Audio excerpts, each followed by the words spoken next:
Why the Ocean Tastes Different Now by Michele Gargiulo. When I told my husband about my blog post today, he asked me why I've been drinking water from the ocean. Just want to clarify that none of us out here are drinking the ocean water for fun. I mean, when you're swimming and get a face full of waves or open your mouth a touch too early when breaking the surface, obviously some of the water gets into your mouth. Now, close your eyes and imagine the taste of the ocean for a quick second. I don't mean just the salt either, but the memory of salt and everything that comes with it. The chill on your lips or the bite of raw oyster. You know what I'm talking about, right? That brine that once whispered of deep places and cold currents that used to taste wild and alive. Lately, though, something's shifted in a weird way. The ocean still looks blue and breathes in and out of the tide, but the flavor has changed. I'm not talking about just for chefs or sommeliers either, but the sea itself. This is not just a story about seafood. It's a story more about chemistry and the subtle erosion of sensory memory. Because the ocean doesn't taste like it used to, and it may never again. The sea on the tongue. Our tongues were once navigators in a way that actually kept us alive. They told us when fish were fresh, when clams were clean. They helped us with what things to avoid eating, bitterness, and what was safe.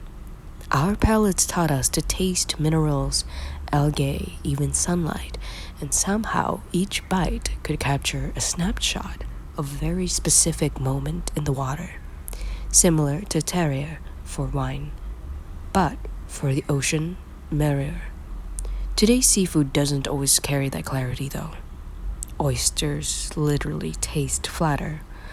I remember having them just a decade ago and they were bursting with flavor. Seaweed is less complex for those of us who like the taste of it. Yeah, I low-key love those dried seaweed snacks. Some fish even have a strange metallic aftertaste. Now that made me stop eating sushi as much as I used to only 5 years ago. Even salt itself, table flake sea, tastes like it's been diluted and somehow less salty. This isn't culinary imagination either, not that I would ever. It's chemical fact. The ocean is absorbing more than heat. I just know you read that and were like, yeah, no shit, Michelle, but hear me out. It's absorbing our emissions faster than we can figure out how to get rid of them. As CO2 levels rise, seawater absorbs roughly 1/3 of it, creating carbonic acid. That process obviously lowers the pH of the ocean, a phenomenon we now call ocean acidification. Acidity affects flavor because it alters the structure of proteins in shellfish, mineral content of sea plants, and behavior of salt ions. For creatures like oysters, mussels, and clams, the ones we slurp raw and call pristine, acidification changes everything from shell strength to the way glycogen, their sugar, expresses itself on the tongue. Where you once tasted brine and butter, you may now taste brine and bitterness. Salt isn't what it used to be. Remember that crunch of real sea salt? I mean, the good, expensive, flaky kind you'd finish grilled vegetables with? That came from salt ponds. Beautiful, sun-dried, mineral-rich salt ponds that were layered with history. Today's sea salt often tastes less complex and way less oceanic.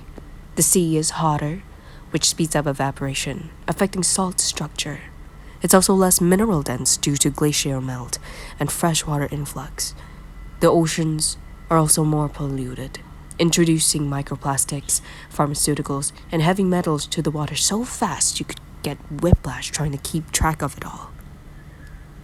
In some regions, salt has to be chemically washed before it's sold, which just sounds delightful. The ocean's gift, filtered through our own mistakes, is starting to show the variant of flavor in a meaningful way. Also, Fish flavor is shaped by fat, environment, and stress. Warmer waters cause fish to burn fat faster, grow faster, but with less flavor concentration, and swim in different patterns, changing their diets.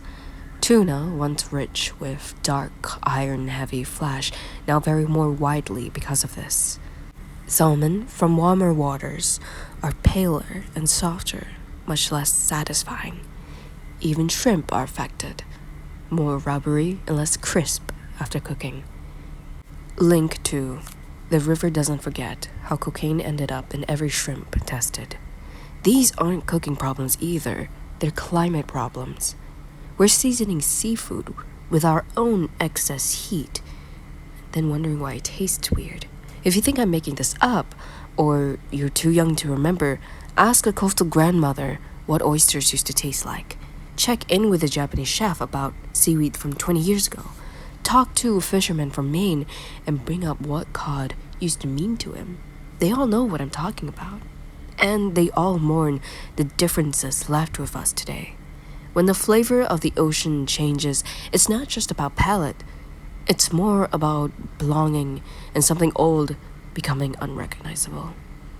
In a world that already feels too fast every which way I turn and too changed, that loss of taste is deeply personal. The science of Marrier. You've heard of terrier, the taste of place. Marrier is the marine equivalent, the taste of ocean place. Oysters from Puget Sound used to be sharp and mineral-driven. Now they're rounder and noticeably less briny. The bay is warmer, and the algae has changed, while the tides learned to be more gentle. Marrier is being erased, not because we're harvesting too fast, even though we are, but because we're changing the sea's character.